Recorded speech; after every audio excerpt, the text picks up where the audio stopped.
الحمد لله نحمده ونستعينه ونستغفره ونؤمن به ونتوكل عليه ونعوذ بالله من شرور أنفسنا ومن سيئات أعمالنا من يهده الله فلا مضل له ومن يضلل فلا هادي له وأشهد أن لا إله إلا الله وحده لا شريك له وأشهد أن نبينا محمدا عبد الله ورسوله صلى الله عليه وعلى آله وصحبه ومن اتبعهم بإحسان إلى يوم الدين وسلم تسليما كثيرا أما بعد மதிப்புக்குரிய பெரியோர்களே, சகோதரர்களே, சகோதரிகளே, எல்லாம் வல்ல அல்லாஹு தஆலாவுடைய பேருதவியால்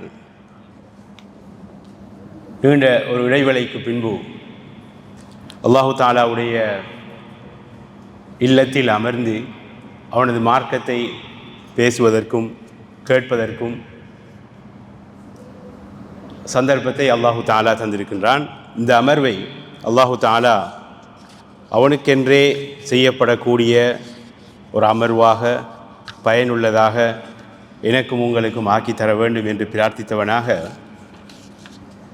ஒரு முஸ்லிமை பொறுத்தவரையில் கட்டாயம் அறிந்திருக்க வேண்டிய ஒரு முக்கியமான விடயத்தை பேசலாம் என நினைக்கின்றேன். இது ஒரு உரை என்று சொல்வதை விட சில விஷயங்களை பேசுகிறதால இடைக்கிடைக்கு நான் சில விஷயங்களை கேட்பேன். அடிக்கடி சொல்கிறது தான், நான் கேட்குறதால் அர்த்தம் எனக்கு தெரிந்து கொண்டு அதுக்கு பதில் சொல்லக்கூடியவங்க தெரியாமல் இருக்கிறாங்க என்ற நோக்கம் இல்லை. பல காரணங்கள். அதாவது கேள்வி கேட்கின்ற போது ஒரு உற்சாகம் வரும், அதே போல் மனதில் பதியும் சிந்தனைகள் தஷத்தத்துல் இன்திபா என்று சொல்லுவாங்க. நம்மளது கவனம் வேறு இதுகளில் போயிருந்தாலும் கவனத்தை ஈர்க்கிறதுக்கு இது ரொம்ப அருமையான முறை. நிறைய அறிஞர்களுடைய போக்கும் கூட சில வேளை நாம் சில விஷயங்களை குறிப்பாக பேசுகிறதுக்கு இது பயனாக அமையும். அந்த வகையில் முதலாவது நானும் நீங்களும் இவ்வளோ கஷ்டப்பட்டு இந்த இடத்துக்கு வாரோம். நான் எனக்காக சொல்லலை, இல்லை யாருடைய பயான் நிகழ்ச்சியாக இருந்தாலும் சரி, யாருடைய கிளாஸுகளாக இருந்தாலும் சரி, முதல் நாம் இன்னொரு நல்ல வணக்கத்தை செய்கிறதா இருந்தாலும் அல்லாஹுக்கு என்று இல்லாமல் ஏதோ என்று வந்தால் நம்ம சும்மா வேஸ்ட். ஒருவர் கஷ்டப்பட்டு ஆஃபீஸுக்கெல்லாம் போயிட்டு டயர்டாக வாராரு, தூக்கம் வருது, அது தவிர்க்க முடியாத ஒன்று, எந்த குறையும் இல்லை. சொல்லப்போனால் சில உள்ளது சக்கீனாவாக கூட இருக்கலாம். ஆனால் இந்த அலட்சியமாக பொடுபோக்காக இருக்கிறது எனக்கும் அது பொருத்தமாக இருக்காது, யாருக்கும் பொருத்தமாக இருக்காது. எங்கு சென்றாலும் யாருடைய உரை என்றாலும் அது இஜ்திமாவாக இருக்கலாம், வகுப்புகளாக இருக்கலாம், அல்லாஹுக்காக என்றே நாம் அமர வேண்டும். பேசக்கூடியவரும் அல்லாஹுக்கென்றே செய்ய வேண்டும். இல்லாவிட்டால் எந்த பயனற்ற ஒரு அமர்வாக அப்படியான அமர்வுகள் போய்விடும். மதிப்புக்குரிய சகோதரர்களே, சகோதரிகளே, இது ஒரு அருமையான ஆய்வு. அதாவது மாற்று மதத்தாரோடு தவிர்க்க முடியாத சில தொடர்புகளை நாம் ஏற்படுத்தித்தான் ஆக வேண்டும். உலகத்தில் வாழ்கின்ற போது, மனிதர்கள் என்று வருகின்ற போது தவிர்க்க முடியாத முறையில் மாற்று மதத்தாரோடு ஏதோ ஒரு அடிப்படையில் நாம் தொடர்பு வைத்துத்தான் ஆக வேண்டும்.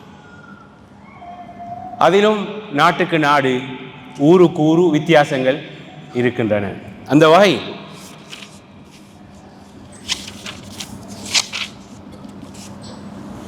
பொதுவாக முஸ்லீம் அல்லாதவர்களோடு முஸ்லீம்கள் எப்படி நடக்க வேண்டும் என்ற ஒரு அடிப்படை கோட்பாட்டை திட்ட தெளிவாக அல் குர்ஆன் சொல்கின்றது. மாற்று மதத்தாரையும் காருண்யமாக, சகோதர உணர்வோடு அன்பாக பார்க்க வேண்டும். இது குர்ஆன் நமக்கு தெள்ள தெளிவாக போதிக்கக்கூடிய விடயம். அதாவது ஒரு விரிவுரைக்கு செல்லாமலே மிக எளிதாக சாதாரண ஒரு மனிதனாலும் விளங்கிக் கொள்ளக்கூடிய அடிப்படையில் அல்லாஹு தஆலா தெளிவுபடுத்தக்கூடிய விடயங்கள் இதுவும் ஒன்று. அதாவது அந்த வசனங்களையே நாம் பார்க்கலாம். சூரத்துல் மும்தஹனாவில் அல்லாஹு தஆலா சொல்கின்ற போது 8வது 9வது வசனங்களில் அல்லாஹு தஆலா சொல்கின்றான், லா யன்ஹாகுமுல்லாஹு அனில் லதீன லம் யுகாத்திலூக்கும் ஃபித்தீனி வலம் யுக்ரிஜூக்கும் மின் தியாரிக்கும் அன் தபர்ரூஹும் வ துக்ஸிது இலைஹிம் இன்னல்லாஹ யுஹிப்புல் முக்ஸிதீன்.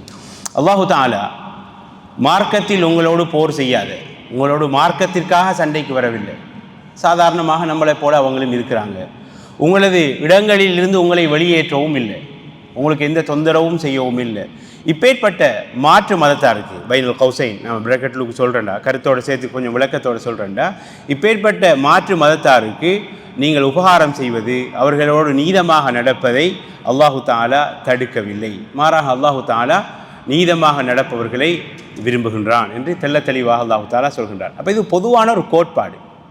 குறிப்பாக இஸ்லாத்தை பற்றி தெரியாதவர்கள் தான் ஏராளமாக இருக்கிறார்கள். ஒரு காரூணியத்தோடு அன்பாக அவர்களை பார்க்க வேண்டும், பண்பாக பழக வேண்டும்.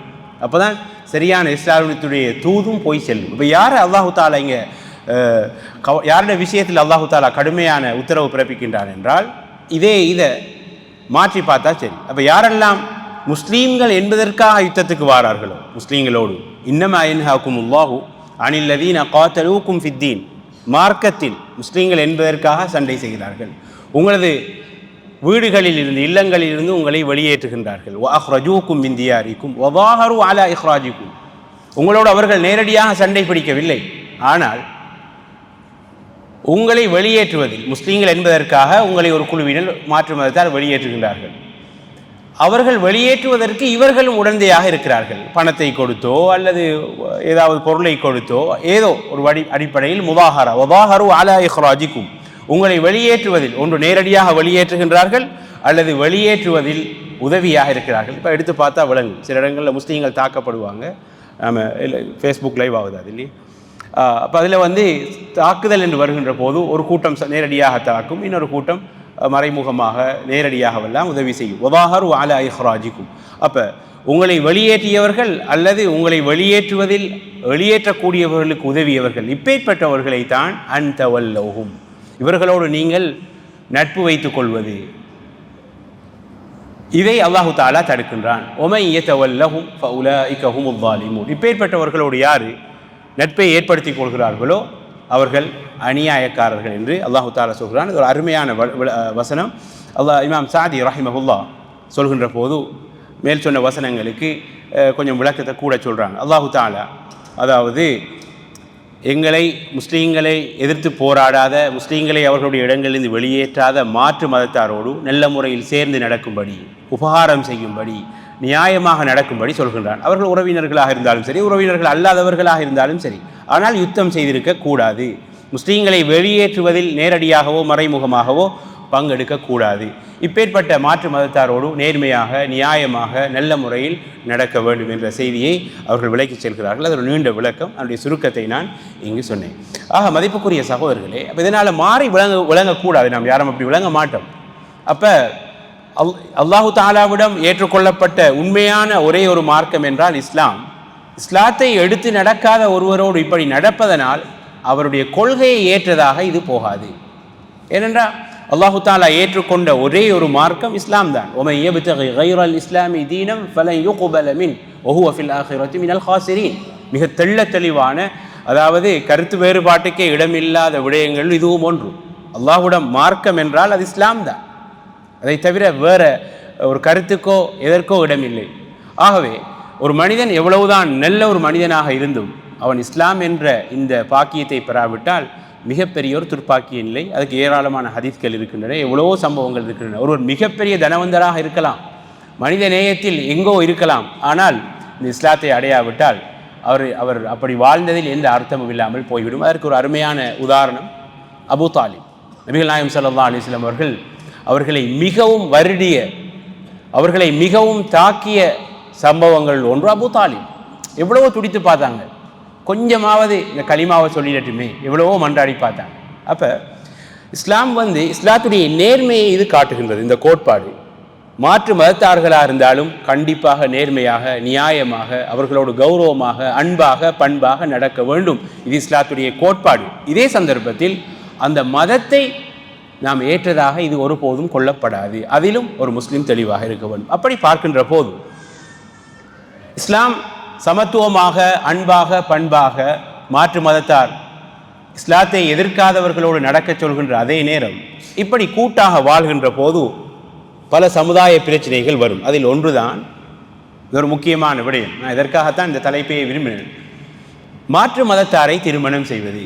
இப்போ நாம் பார்க்கலாம், சில நகரங்கள் நான் கூட ஒரு சில நகரங்களில் வீடியோக்களை இன்று வரைக்கும் யூடியூப்பில் விரும்பி பார்ப்பேன். இந்த மதங்களுக்கு மத்தியில் உள்ள புரிந்துணர்வு மக்கா மதீனாக்கு அடுத்தது. இலங்கையில் கூட நான் இலங்கை சம்மந்தப்பட்ட வீடியோக்களை கூட அந்தளவு பார்க்குறது இல்லை. நம்மளோட அயல் நாட்டில் உள்ள ஒரு முக்கியமான சிட்டியை நான் விரும்பி பார்க்குறது. ஏன்னா அந்த மக்கள்கிட்ட புரிந்துணர்வு கூட. இன்றைக்கு எவ்வளவோ குரோத கருத்துக்கள் பரப்பப்பட்டும் கூட இலங்கையில் மிக மோசமான துயரமான சம்பவம் நடந்த போதும் கூட அந்த நாட்டில் அந்த பிரதேசத்தில் வாழ்ந்த மக்களில் பெரும்பான்மையானவர்கள் கருத்து தெரிவித்த விதம் இன்று வரை மிக நெருடலாக இருக்கிறது. ரொம்ப ஒரு ஒரு சந்தோஷமாக இருக்கும். நம்முடைய தாய்மொழி பேசக்கூடிய அந்த சகோதரர்கள் அல்லாஹு தாலா அதில் இஸ்லாத்தில் இல்லாதவர்களுக்கு இஸ்லாத்தை அடையக்கூடிய பாக்கியத்தை கொடுக்கணும், அவ்வளோதான் நாம் சொல்லலாம். ஒரு முற்போக்கான சமூகம். அப்போ இப்படி வாழ்கின்ற போது மாற்று மதத்தில் உள்ள ஒரு பெண்ணை ஒரு ஆண் கவரலாம், அதே மாதிரி ஆண் பெண்ணை கவரலாம், பெண் ஆணை கவரலாம். இது நடக்கும், மாற்று மத திருமணம் நடக்கும். சோசலிசம் என்று வருகின்ற போது அதனால தான் இந்த மேல் துண்டையும் நான் சொன்னேன். ஒமை யப்தகி கைரல் இஸ்லாமி தீனம் ஃபலன் யுக்பல மின். இஸ்லாம் அல்லாத ஒரு மார்க்கத்தை எவ்வளவு நல்ல மனிதராக இருந்தாலும் இஸ்லாத்தை பூரணமாக அவர் எக்ஸப்ட் பண்ணி வாழாவிட்டால் எந்த பயனும் இல்லை. இப்போ மனித நேயம் என்பது வேறு, அஹ்லாக் என்பது வேறு, இங்கு கொள்கை கோட்பாடு என்பது வேறு. அப்போ ஒரு மாற்று மதத்தாரை திருமணம் முடிப்பது பற்றி மிக தெளிவாக இஸ்லாம் தெளிவுபடுத்தி இருக்கிறது. அதில் மிக தெளிவான விஷயங்கள் ஒன்றுதான், ஒரு முஸ்லிமான பெண்மணியை முஸ்லீம் அல்லாத எந்த கொள்கையில் உள்ளவரும் முடிக்க முடியாது. அது மிக தெளிவு, இஜ்மா. அதாவது நிறைய பேர் இஜ்மாவுக்கு ஆதாரம் கேட்பாங்க, இதுவும் இஜ்மாவில் உள்ள ஒரு விஷயம். அதாவது இதில் யாராவது சின்ன ஒரு கருத்து வேறுபாடு தூக்கிட்டு வந்தால் அவரை நாம் வித்தியாசமாக தான் பார்ப்போம். ஒரு முஸ்லீம் பெண்மணியை முஸ்லீம் அல்லாத எந்த ஒரு ஆணும் முடிக்க முடியாது. அவர் யூதனாக இருக்கலாம், கிறிஸ்தவனாக இருக்கலாம், அல்லது அது அல்லாத எந்த மதத்தை கொண்டவராக இருக்கலாம், அல்லது அல்மானி மத நம்பிக்கை இல்லாதவராக கூட இருக்கலாம். ஒரு முஸ்லீம் பெண்ணை முடிப்பதாக இருந்தால் அது ஒரு முஸ்லீமான ஆண் மாத்திரம்தான் முடிக்க முடியும். அப்போ இப்படி மாற்று மதத்தாரோடு வாழ்கின்ற போது ஒரு முஸ்லீம் பெண்மணியை ஒரு அருமையான திருமணம் வரம் வந்திருக்கிறது என்று திருமணம் முடித்து கொடுக்க முடியாது. அப்படி நடக்குது. அது மிகப்பெரிய ஒரு தவறு, பாவம். அதே சந்தர்ப்பத்தில் இஸ்லாமிய பார்வையில் அந்த அக்து செல்லாது. அது அக்து ஃபஸ்க் செய்யப்பட வேண்டும், அல்லது அவர் இஸ்லாத்துக்கு வரணும். அது தெளிவான விளக்கங்கள் ஃபுகஹாக்கள் இமாம்கள் தந்திருக்கிறாங்க. அப்போ இது ஒரு தெளிவான விஷயம். மாற்று மதத்தாரோடு முஸ்லீம்கள் கடைபிடிக்க வேண்டிய அந்த விடயங்களில் திருமண பந்தம் என்று வருகின்ற போது நான் ஏன் இதை முதல் சொல்கிறேன்னா, எந்த சிக்கலும் இல்லாத மிக லேசான விஷயம். ஒரு முஸ்லீம் பெண்மணியை முஸ்லீம் அல்லாத எந்த ஒரு ஆணும் முடிக்க முடியாது. மாறி பார்த்தால் இதே போல ஒரு முஸ்லீமான ஆண் முஸ்லீம் அல்லாத ஒரு பெண்ணை முடிக்க முடியுமா என்றால் முடிக்கலாம். முஸ்லீமான ஆண் முஸ்லீம் அல்லாத பெண்ணை முடிக்க முடியுமா என்று கேட்டால் முடிக்கலாம். ஆனால் அந்த முஸ்லீம் அல்லாத பெண்மணி அஹ்லுல் கிதாபில் ஒருவராக இருக்க வேண்டும். அஹ்லுல் கிதாப்னா என்ன? வேதம் கொடுக்கப்பட்டவர்கள்டா யூதர்கள், கிறிஸ்தவர்கள் ரெண்டில் ஒன்றாக இருக்க வேண்டும். இப்பேற்பட்டவங்களை தான் முடிக்கலாம். அப்போ யூதர்கள் கிறிஸ்தவர்கள் அல்லாத ஒரு முஷ்ரிக்கான ஒரு மஜூசி, சிலை வணங்கி அல்லது நெருப்பு வணங்கிய கூடிய ஒரு பெண்மணியாக இருக்கிறார், அப்போ இவர் முடிக்க இயலாது, இஸ்லாத்துக்கு எடுத்து தான் முடிக்கலாம். ஆனால் அதாவது வேதம் கொடுக்கப்பட்ட பெண்மணியாக இருந்தால் முடிக்கலாம் என்ற மிக தெளிவாக அல்லாஹு தாலா குர்ஆனில் சொல்கின்றான். ஆகவே இங்கே 5 விடயங்களை நாம் கவனிக்க வேண்டும். ஒரு முஸ்லீமான ஆண் முஸ்லீம் அல்லாத ஒரு பெண்மணியை திருமணம் முடிப்பதாக இருந்தால் அந்த முஸ்லீம் அல்லாத பெண்மணி அஹ்லுல் கிதாப், ஒரு வேதம் கொடுக்கப்பட்ட சமூகத்தைச் சேர்ந்த யூத அல்லது கிறிஸ்தவ பெண்மணியாக இருக்க வேண்டும். இதை பற்றி அல் குர்ஆன் என்ன சொல்கின்றது என்றால், அல்லாஹு தஆலா சொல்கின்ற போது சொல்கின்றான், அல் யௌம உஹில்ல லகுமுத் தய்யிபாத். சூரத்துல் மாஇதாவில் 5வது வசனத்தில் அல்லாஹு தஆலா சொல்கின்ற போது, இன்றைய தினம் உஹில்ல லகுமுத் தய்யிபாத், நல்லவைகளை உங்களுக்கு ஹலாலாக்கப்பட்டுள்ளது. நல்லவைகள் ஹலாலாக்கப்பட்டுள்ளன. நல்லவைகள்னா என்ன? இஸ்லாம் ஹலால் என்று சொல்லக்கூடியதுக்கு சில வரைமுறைகள் இருக்குது. அதை பற்றி நாம் இங்கே பேச இயலாது. அதாவது தய்யிபாத்னு சொன்னால் உணவுகளில், அதாவது மாமிசங்கள், இதில் என்னென்ன வரையறைகள் இருக்கின்றதை தெளிவாக இஸ்லாம் பேசியிருக்கிறது. அப்போ நல்லவைகளை இஸ்லாம் ஹலாலாக்கி இருக்கிறது, ஹலாலாக்கப்பட்டுள்ளது, ஆகுமாக்கப்பட்டுள்ளது. வத்ஆமுல்லதீன ஊத்துல் கிதாப ஹில்லுல் லக்கும், உங்களுக்கு முன்பு வேதம் கொடுக்கப்பட்ட வேதம் கொடுக்கப்பட்டவர்களுடைய உணவு ஹில்லுல்லக்கும் உங்களுக்கு ஹலாலானது, ஹலாலாக்கப்பட்டுள்ளது. வத்ஆமுக்கும் ஹில்லுல்லஹும் உங்களுடைய உணவும் அவர்களுக்கு ஹலாலானது சொல்லிவிட்டு, வல் முஹ்ஸனாத்து மினல் முஃமினாத் முஃமினான பெண்மணிகள் பத்தினித்தனமானவர்கள். முஹ்ஸனாத்னு சொன்னால் தவறான போக்கு, நன்னடத்தை, அதாவது தவறான போக்கு இல்லாமல் நல்ல ஒழுக்கமுள்ள பெண்மணிகளை அதை குறிக்கும். முஹ்ஸனாத் ஆஃபீஃபாத், அதாவது தவறான போக்கு இல்லாத முஹ்ஸனான பெண்கள். அதே போன்று வல் முஹ்ஸனாத்து மினல்லதீன ஊத்துல் கிதாப மின் கப்லிக்கும் உங்களுக்கு முன்பு வேதம் கொடுக்கப்பட்ட பெண்களில் பத்தினித்தனமான பெண்கள் உங்களுக்கு ஹலாலாக்கப்பட்டிருக்கிறாங்க. அப்போ முடிக்கலாம், தாராளமாக ஒரு யூத பெண்மணியை முடிக்கலாம், கிறிஸ்தவ பெண்மணியை முடிக்கலாம். எப்போ இதா ஆதைதுமூஹுன்ன உஜூரஹுன்ன அவர்களுடைய மகர்களை கொடுத்தால் முடிக்கலாம். முஹ்ஸினீன் நீங்களும் பத்தினிகளாக இருக்க வேண்டும். நிறைய பேர் பெண்களில் ஒழுக்கத்தை பார்க்கறது, இவரில் நிறைய பிரச்சனை இருக்குது. இமாம் இப்னு கஸீர் ரஹிமஹுல்லாஹ் விளக்கம் சொல்கின்ற போது தஃப்சீர் இப்னு கஸீரில் அத்துர்ருன் நஸீர், தஃப்சீர் இப்னு கஸீரில் முக்தசர்களில் சுருக்கமான நூல்களில் ஒன்று, அதை பார்த்து வரக்கும் முன்னுக்கும் அவங்க சொல்கிறாங்க, எப்படி பெண்களில் இஹ்சான் இஃபத் நிபந்தனையாக பார்க்கப்படுகிறதோ அதே போல் ஆணும் பக்குவமானவராக இருக்கணும். அப்போ மாறி இருக்கும் என்றால் ஒரு சாலிஹான பத்தினித்தனமான ஒரு பெண்ணுக்கு நன்னடத்தை இல்லாத, நடத்தையில் குறையுள்ள அல்லது தவறாக நடப்பதையே வாடிக்கையாக வைத்துள்ள, தவறாகனா நான் விரிவாக பேச விரும்பல, தவறான உறவுகளை வைத்திருக்கக்கூடியவர், அது அவருடைய சர்வசாதாரணமாக இருக்குது, பப்ளிக்காகவோ ஏதோ ஒரு வாடிக்கையாக வைத்திருக்கிறார். இப்போ ஏற்பட்ட ஆக்களை முடிச்சு கொடுக்கலாது, அதை பற்றி நான் பின்னால் பேசுகிறேன். முஹ்ஸினீன் ஆண்களும் பக்குவமானவர்களாக இருக்க வேண்டும். கைர முசாஃபிஹீன் ஐ கைர முஅலினீன பிஸ்ஸினா அவ் முஜாஹிரீன பிஸ்ஸினா பகிரங்கமாக விபச்சாரம் செய்யவர்களாக இருக்க வேண்டும். யாரையும் துருவி ஆராய இயலாது. தவறுதலாக செய்கிறவங்களுக்கும் பயந்து செய்கிறவங்களுக்கும் அதே பொழுதுபோக்காக வைத்திருக்கிறவங்களுக்கும் வித்தியாசம். அறவே ஒரு முஸ்லீம் எப்பொழுதும் அல்லாஹ் என்னை பார்த்து கொண்டிருக்கிறான், எந்த சந்தர்ப்பத்திலும் மரணம் வரலாம், பேசிக்கிட்டு இருக்கிறோம், நடந்து போகல என்னமும் நடக்கலாம். எவ்வளோ சுனாமியை பார்த்துட்டோம், எவ்வளோ ஆக்சிடென்ட்களை பார்க்குறோம், எவ்வளோ பெரிய அழிவுகளை பார்க்குறோம், எதிர்பாராத மழைகள். இப்படி ஒரு பயம் இருந்தால், நான் சில விஷயங்களை சொல்லக்குள்ள சஹாபாக்கள் எவ்வளோ பக்குவமாக இருந்திருக்கிறாங்கிறது விளங்கும். இப்படி ஒரு பக்குவம் இருந்தால் அறவே அந்த கெட்ட பண்பை நோக்கி அதன் பக்கமே ஒரு முஸ்லீம் போக மாட்டார். மிக மோசமான பாவம் இணை வைத்தல், அதுக்கு அடுத்த மிகப்பெரிய பாவம் கொலை செய்தல், மூன்றாவது பாவம் விபச்சாரம். இந்த மூன்றுலையும் ரொம்ப கவனமாக இருக்கணும். ஏண்டா ஒரு அருமையான வசனம், தலைப்பை விட்டு தூரம் போகக்கூடாதுன்றதுக்காக சூரத்துல் ஃபுர்கான் அல்லாஹு தஆலா சொல்கிறான், அதாவது வஇபாதுர் ரஹ்மானில் லதீன யம்ஷூன அலல் அர்தி ஹௌனா வ இதா காதபஹுமுல் ஜாஹிலூன காலூ ஸலாமா வல்லதீன யபீதூன ரப்பிஹிம் சுஜ்ஜதன் வ கியாமா. அப்படி வரும். والذين يقولون ربنا اصرف عنا عذاب جهنم إن عذابها كان غراما إنها ساءت مستقرا ومقاما. அப்படி வந்து பின்னால் அல்லாஹ் தஆலா சொல்றாங்க والذين لا يدعون مع الله, எல்லாத்தையும் ஒரு டைம் போய்டும். அல்லாஹ்வுடைய அடியார்களுடைய பண்புகள் அல்லாஹ் தஆலா சொல்கின்ற போது والذين لا يدعون مع الله إلها آخر. இந்த மூணு பண்போடையும் நாம் மரணித்திரன். நம்ம எவ்வளவு அமல் செய்கிறோம்ங்கிறது முக்கியம் இல்லை. நானும் நீங்களும் நமது சந்ததியிலிருந்து வரக்கூடியவர்களையும் அல்லாஹ் ஆக்கிறன். ஒரு மனிதன் சாலிஹானவன் என்பதற்கு இஸ்லாம் சொல்லக்கூடிய அருமையான ஒரு வரையறை. நம்ம எத்தனை ஹஜ்ஜு செய்கிறோம்ங்கிறது முக்கியம் இல்லை, எத்தனை உம்ரா செய்கிறோம்ங்கிறது முக்கியம் இல்லை. இந்த அடிப்படையிலிருந்து கொஞ்சம் கூட சற்றும் நழுவிவிடக்கூடாது. வல்லதீன லா யதுஊன மஅ அல்லாஹி இலாஹன் ஆகர். அருமையான ஹதீஸ்கள் இதில் வந்திருக்குது. அல்லாஹ்வோடு எந்த ஒரு கடவுளையும் அவர்கள் அழைக்க மாட்டாங்க, அதாவது இணை வைக்க மாட்டார்கள். இது முதலாவது விஷயம். வலா யக்துலூன அன்-நஃப்ஸ அல்லதி ஹர்ரமல்லாஹு இல்லா பில் ஹக். அல்லாஹ் ஹராமாக்கியுள்ள ஒரு உயிரை அநியாயமாக கொல்ல மாட்டார்கள். சுருக்கமாக சொல்கிற போனால் எந்த ஒரு கொலையையும் அநியாயமாக செய்ய மாட்டார்கள். மூன்றாவது வலா யஸ்னூன், விபச்சாரம் செய்ய மாட்டார்கள். இந்த மூணையும் மௌத்து வரைக்கும் பார்த்து கொண்டார். பெரும்பாலும் ஷிர்க்குங்கிறது தெளிவு, அல்ஹம்துலில்லாஹ், இன்றைக்கு பெரிய விழிப்புணர்வு. அதனால் ஷிர்க்குடைய பெரிய வகை சின்ன வகைக்கு போக மாட்டாங்க நிறைய பேர். அல்லாஹ் மௌத்து வரைக்கும் அப்படியே வச்சிடணும். அதுதான் ஆக வெரி இம்பார்ட்டன்ட். ரெண்டாவது ஷிர்க்குக்கு அடுத்தது இமாம் தஹபி ரஹிமஹுல்லாஹ் அல் கபாயிர் என்ற நூல், நீங்கள் நிறைய பள்ளிவாசல்களையும் இருக்குது, சின்ன நூல், பெரும்பாவங்கள் என்ற நூல் இமாம் தஹபி எழுதுகிறாங்க. அதில் கிட்டத்தட்ட நான் நினைக்கிறேன் ரெண்டாவது அவங்க கொண்டு வரக்கூடிய பெரும்பாவம் ஒரு உயிரை கொள்வது, அநியாயமாக ஒரு உயிரை கொள்வது. அதை விட ஒரு பாவம் இல்லை. கிட்டத்தட்ட நான் நினைக்கிறேன் இமாம் இப்னு அப்பாஸ் ரலியல்லாஹு அன்ஹுமா காத்திலுன் நஃப்ஸ் அல் முஹர்ரமா, அநியாயமாக ஒரு உயிரை கொன்றவனுக்கு தௌபா இல்லை என்ற எல்லைக்கு போகிறாங்க. இருக்குது, அந்த அளவு கடுமையான இது வந்திருக்குது. தலைப்பு மாறிவிடக்கூடாதுன்றதால நான் நுசூசுகளை இங்கே சொல்ல விரும்பலை. மூன்றாவது வலா யஸ்னூன். அப்போ ஒரு மனிதன் சாலிஹானவனாக வாழ்ந்து மறைகிறான் என்பதற்குரிய ஒரு அருமையான ஒரு பாபித் ஒரு வரையறை இதுதான். ஷிர்க் இருக்கக்கூடாது.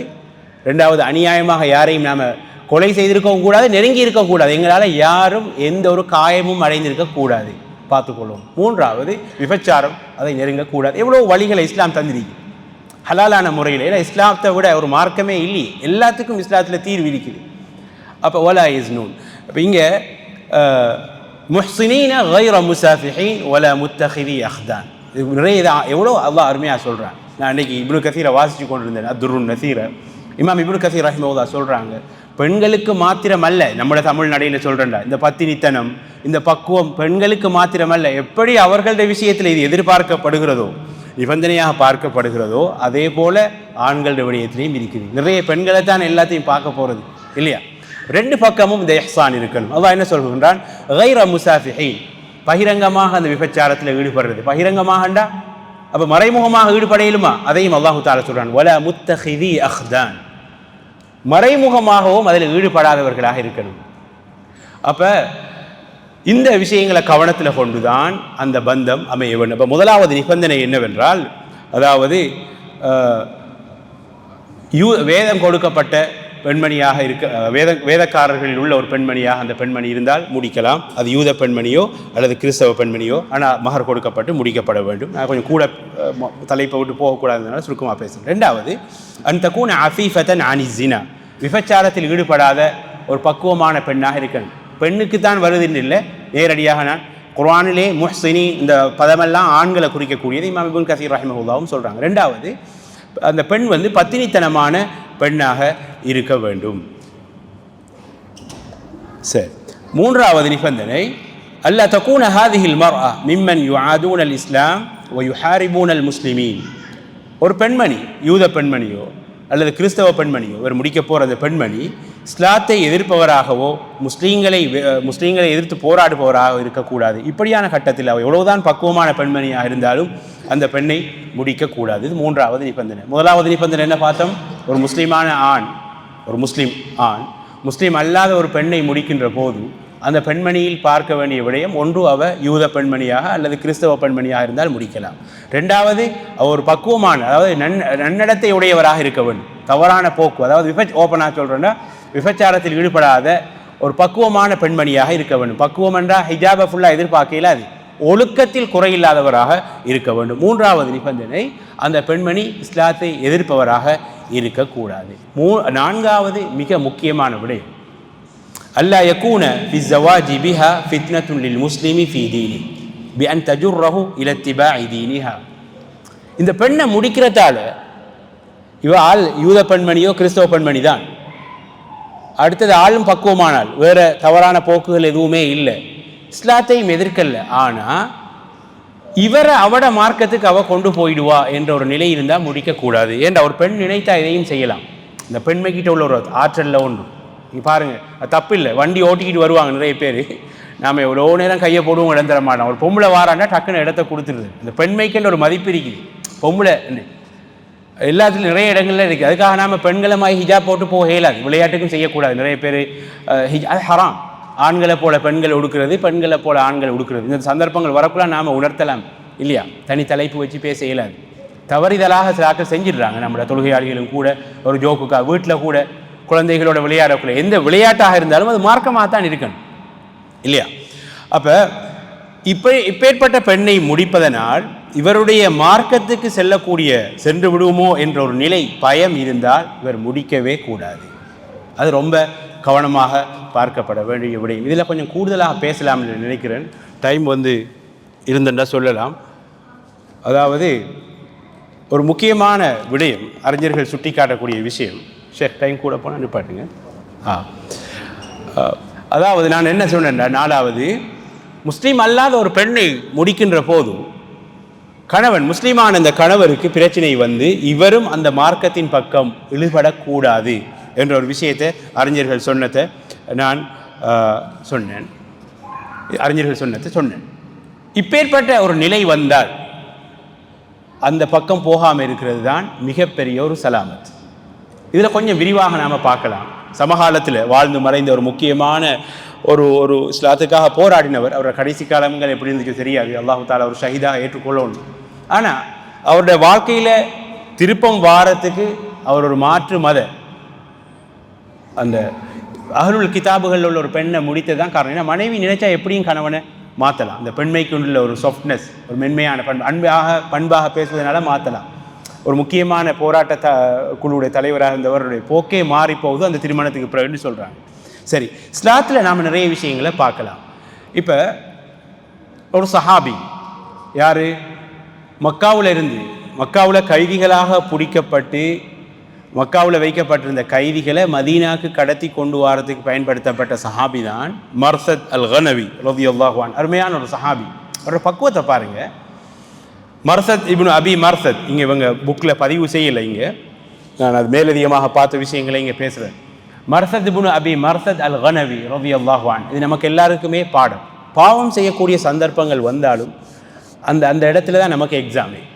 கொஞ்சம் நேரம் நாம் யோசிக்கணும். நாம் அடிக்கடி சொல்கிற விஷயம், நான் எனக்கு தான் முதலாவது இந்த விஷயங்களை பேசுகிறேன். எனக்கு அதாவது நம்ம எல்லாருக்குமே ஒரு ஞாபகம் மூட்டல் மார்க்கம்ன்றது அதுதானே, கேட்குறது பேசுகிறது ஆளால் ஞாபகப்படுத்தி கொள்வது. அதாவது இப்போ நாம் ஒரு பாவத்தை எப்படி பார்க்கணும்டா, இப்போ கடுமையான சூடான நேரத்தில் ஆகவும் நல்ல டாப் கூலில் இருக்கிறத குடிக்கிற தொண்டைக்கு போகும் வரைக்கும் தான் அதில் பயன். உள்ளுக்கு போயிட்டுண்டா அதை விட மோசமான சாமான் ஒன்று இல்லை. தொண்டையே போயிடும். எல்லாம் நார்மலாக இருக்குது. ஐஸ்கிரீம் இருமலோட சாப்பிடக்குள்ள டேஸ்ட்டாக இருக்கும். தொண்டைக்குள்ளே போகும் வரைக்கும் தான், போயிட்டா நோய் தான். அது மாதிரி தான் பாவம். செய்கிற அந்த கணம் தான் இன்பம். ஒரு தரம் நாம் யோசித்து பார்க்கணும். எவ்வளோ பெரிய பாவமாக இருந்தாலும் சரி, அந்த இன்பம்ங்கிறது சொற்ப நேரம் தான். அந்த இன்பத்தை கண்ட்ரோல் பண்ணுறது அதுதான் ஈமான். அதான் வனஹன் நஃப்ஸ அனில் ஹவா இல்லையா. அம்மா மன் ஹாஃப மகாம ரப்பிஹி, அல்லாஹ்வுக்கு முன்னால் நிற்க வேண்டும் என்று பயந்து, வனஹன் நஃப்ஸ அனில் ஹவா, மனம் இழுக்கத்தான் செய்யும். நானோ நீங்களோ எவ்வளோ நல்ல மனுஷனாக இருந்தாலும் மனம்ங்கிறது இழுக்கத்தான் செய்யும். வலகத் ஹம்மத் பிஹி வஹம்ம பிஹா லௌலா அர்ரா புர்ஹான ரப்பி. யூசுப் அலைஹிஸ்ஸலாம் அவங்களோட அந்த சம்பவத்தில் வரும். மன்னருடைய மனைவி இவங்களை விரும்பினாங்க, வஹம்ம பிஹா, வலகத் தவறாக நடக்க விரும்பினாங்க. ஆனால் சிலர் சொல்லக்கூடிய கருத்து வஹம்ம பிஹா, அவங்களும் விரும்பியிருப்பாங்க லௌலா அர்ரா புர்ஹான ரப்பி, அல்லாஹ்வுடைய அந்த அத்தாட்சியை காண இல்லைன்னா அல்லாஹ்வுடைய பயம் வருது. அல்லாஹ்வுடைய பயம் அவங்கள தடுக்குது. அலைஹிஸ்ஸலாத்து வஸ்ஸலாம் அருமையான ஒரு உதாரணத்தை தாராங்க பக்குவத்தில், பத்தினித்தனத்தில். அப்போ குறிப்பாக இப்படியான விஷயங்கள் எல்லாரையுமே இழுக்கத்தான் செய்யும். அந்த கட்டத்தில் நாம் எப்படி எங்களை பாதுகாத்து கொள்கிறோம்ங்கிறது தான் முக்கியம். அந்த பக்குவத்தை அல்லாஹு தாலா தரணும். இப்போ நாம் ஒரு ஆள் பேசிக்கிட்டு இருப்பார், சந்தர்ப்பம் சிலருக்கு அமையாது, ஷைத்தான் அமைச்சு கொடுக்க பார்ப்பான். பார்த்துட்டோம், பார்வையை தாழ்த்திட்டு போயிட்டு அவ்வளவுதான், முடிஞ்சிட்டு.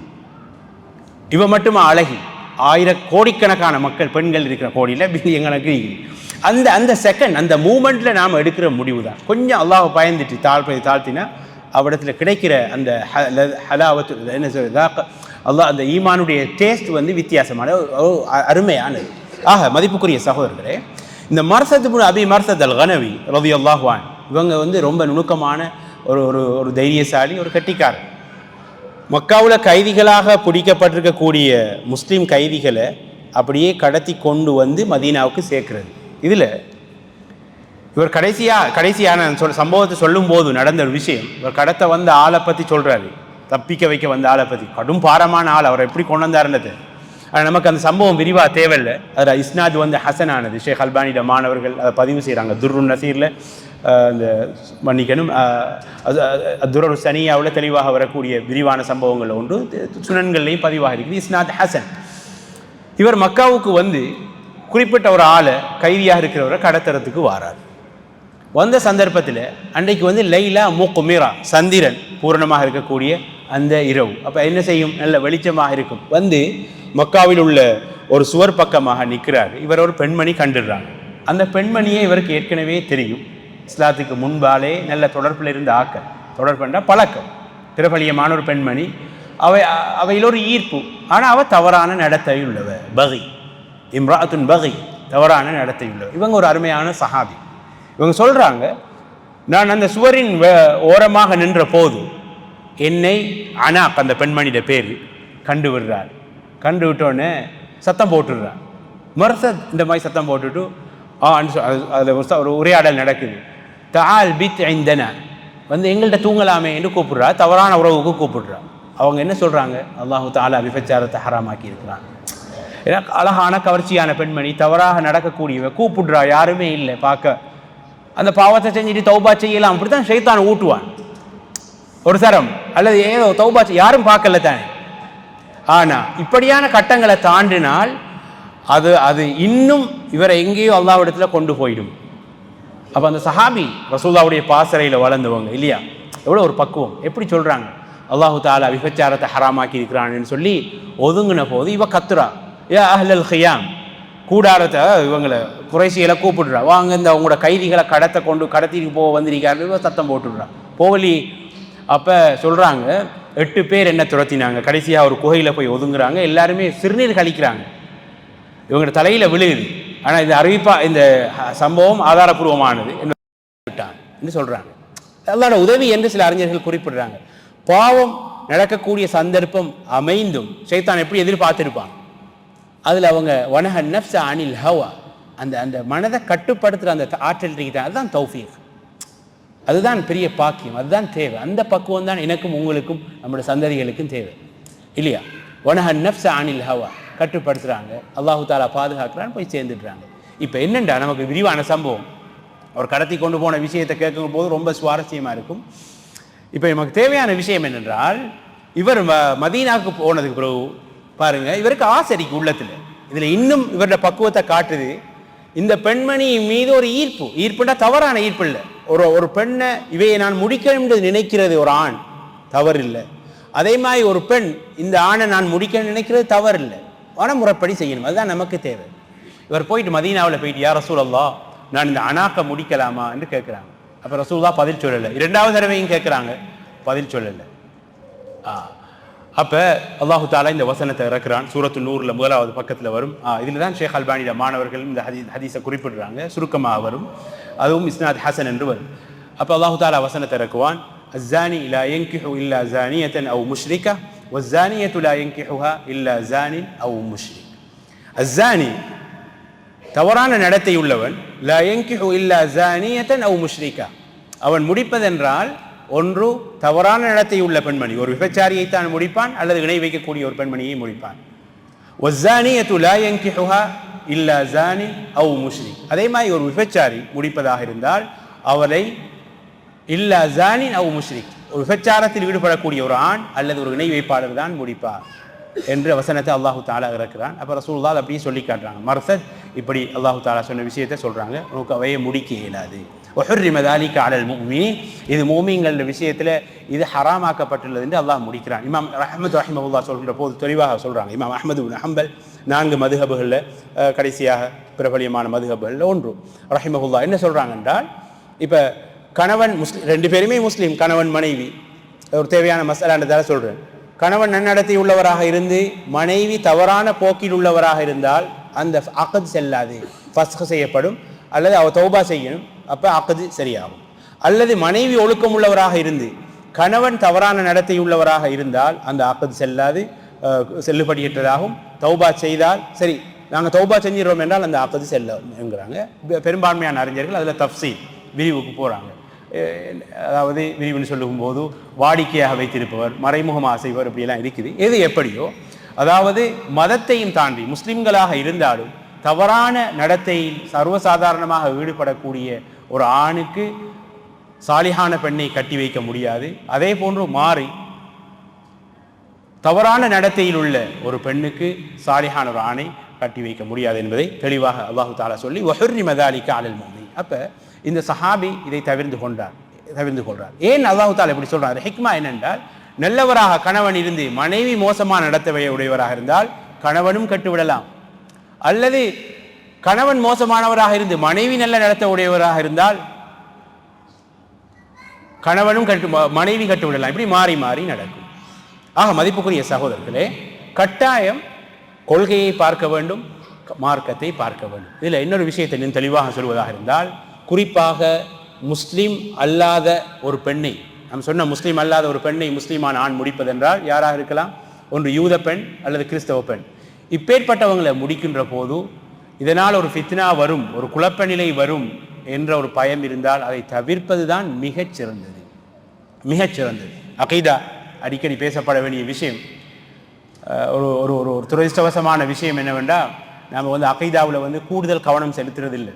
எங்களுக்கு தெரியும், 100 பேர் 100 பேர் அதாவது ஒரு முஸ்லீம் அல்லாத ஒரு பெண்ணை முஸ்லீமான ஆண் முடிக்கின்ற போது ஏற்படக்கூடிய விளைவுகள், அதனுடைய தாக்கங்கள் என்ன என்பதை பல அறிஞர்கள் குறிப்பிட்டிருக்கிறாங்க. அதில் ஒரு விஷயத்தை இங்கே நான் சுட்டி காட்டுறேன். இம்ரான் இப்னு ஹப்பான் என்பவர் ஒரு பெரிய ஒரு ஆலிம், ஒரு அறிஞர், சாதாரண அறிஞர் இல்லை. ஹிஜ்ரி முதல் நூற்றாண்டில் வாழ்ந்தவர். நீங்கள் சும்மா போய் கூகுள் பண்ணி பாருங்கள்.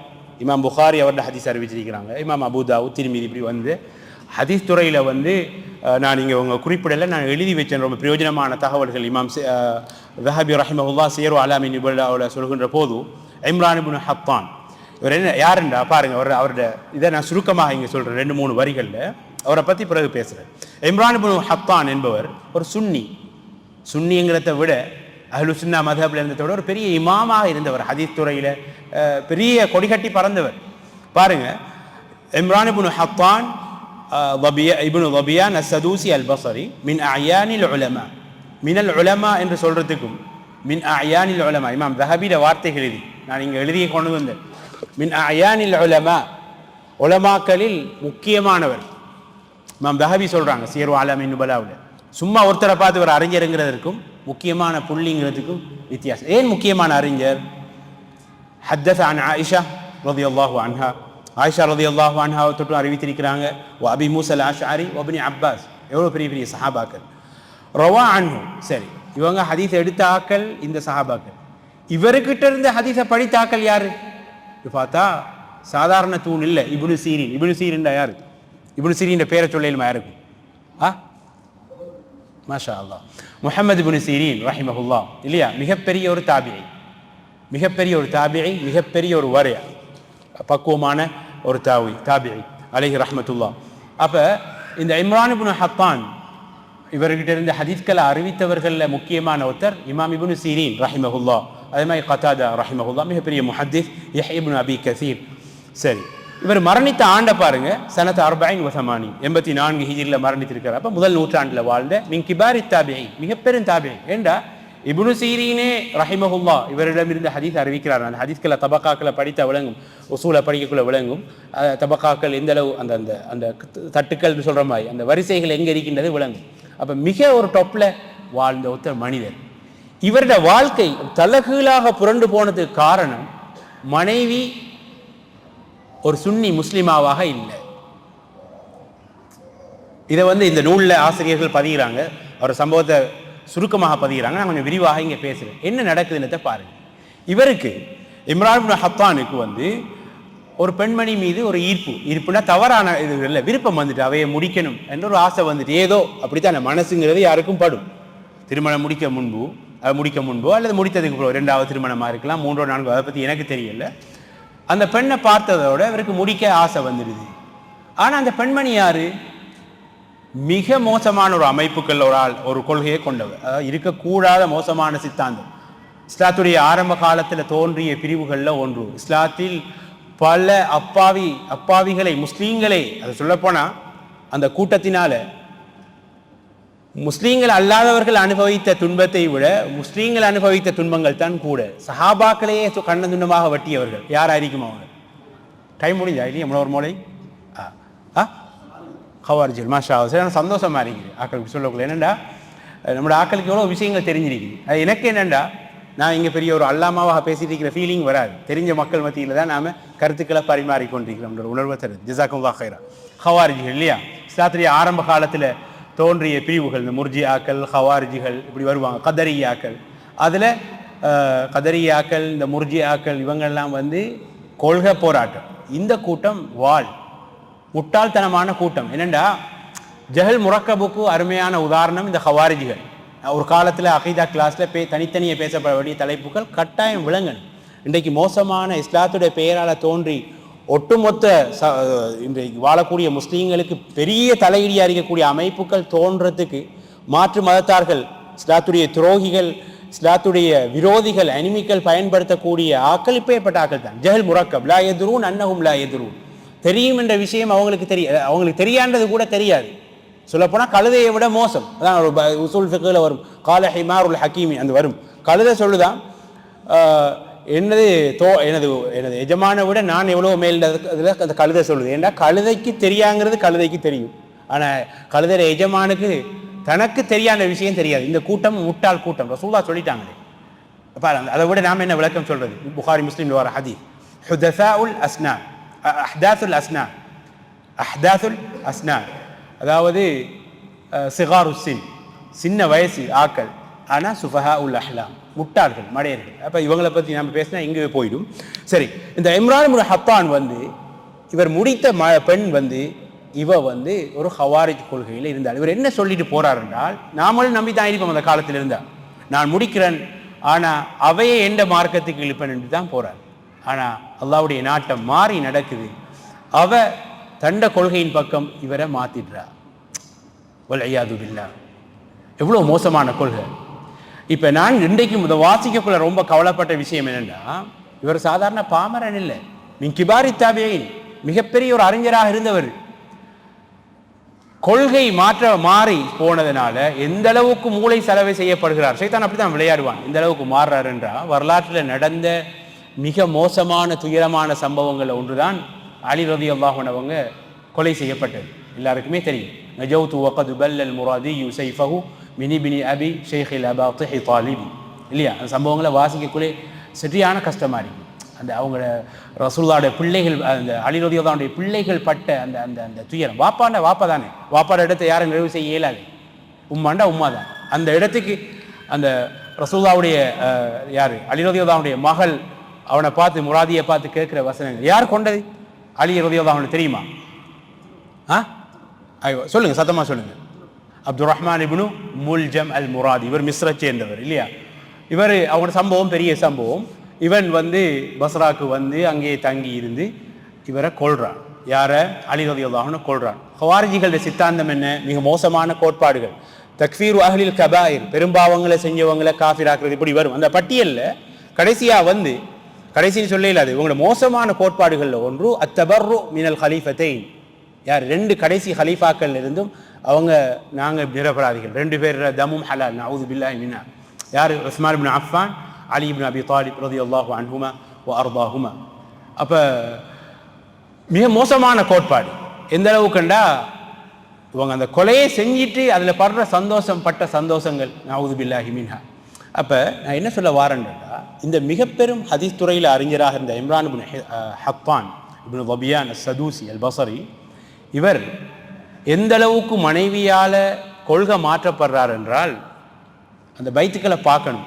பார்த்தா நமக்கே ஆச்சரியமாக இருக்கு. என்ன சொல்கிறார் என்றால், அதாவது அலி ரலியல்லாஹு அன்ஹு அவர்களை கொண்டது ஒரு தகி, அப்துல் ரஹ்மான் இப்னு முல்ஜம். அவனை சொல்லக்குள்ளே பிரகட்டில் அகீதாவுல் உலமாக்கள் லஅனஹுல்லாஹ்னு சொல்லுவாங்க, அல்லது ஆமலஹுல்லாஹு பிமா யஸ்தஹிக். என்ன அவ்வளோ மோசமான பாவம்.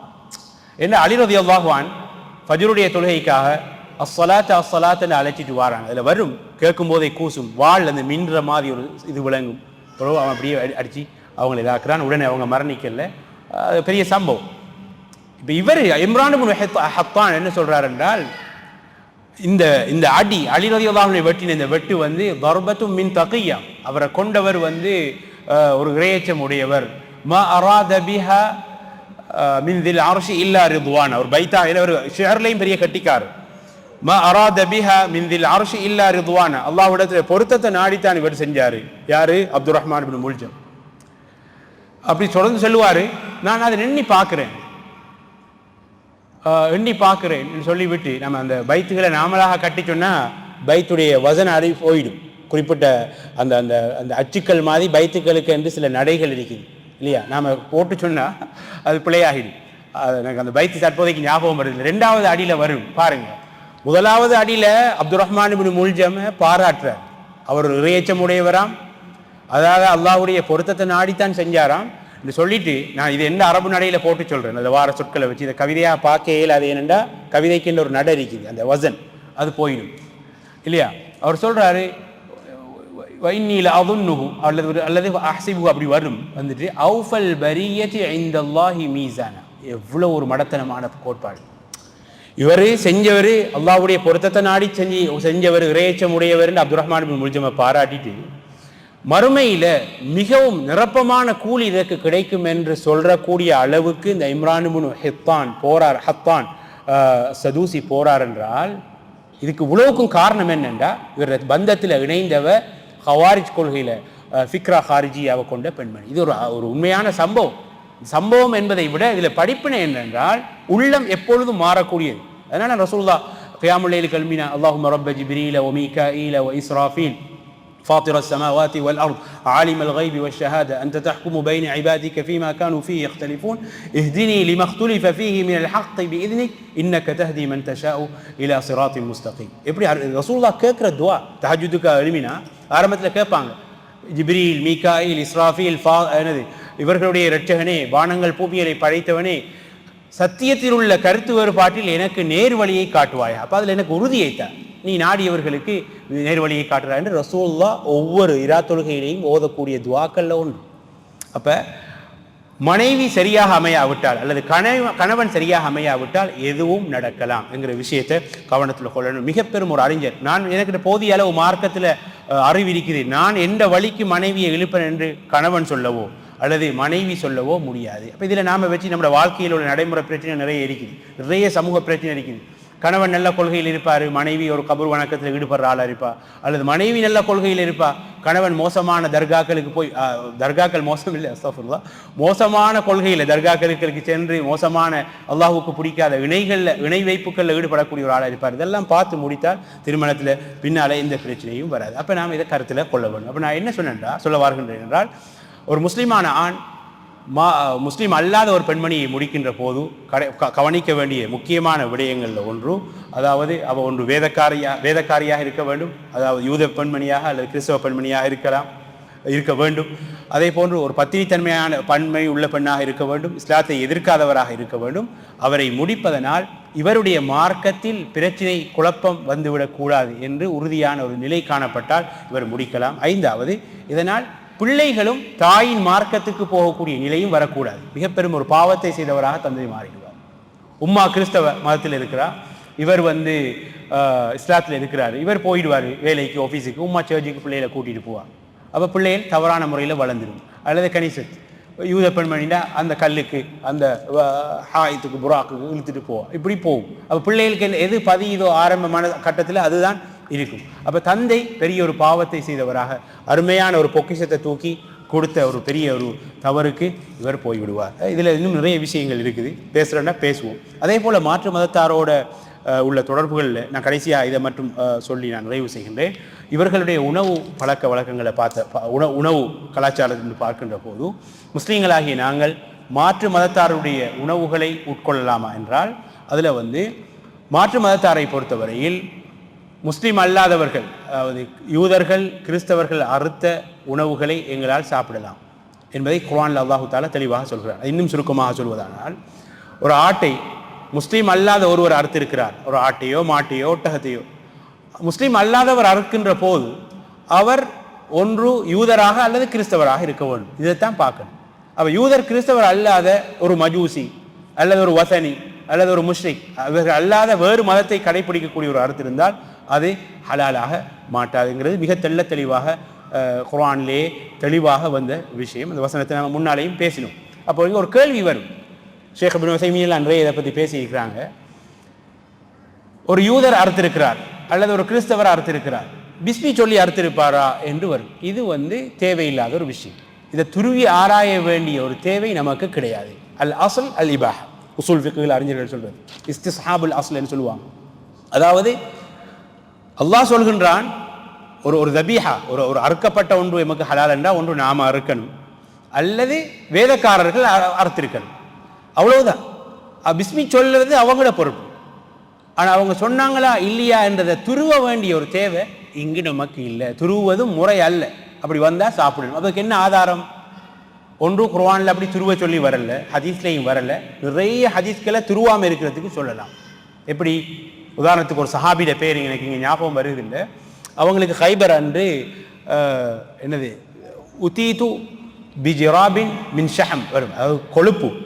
ஹைபர் ரசினம்னா யாரோட நடந்த யுத்தம்? அது யூதர்கள். ஹைபரே பேர் போனது யூதர்கள் வாழ்ந்ததுக்கு தான். இன்றைக்கும் ஹைபர்ண்டா யூதர்களுக்கு அதில் ஒரு ஈர்ப்பு இருக்குது. ஹைபரில் இன்றைக்கும் அவங்களோட கோட்டைகள் இருக்குது.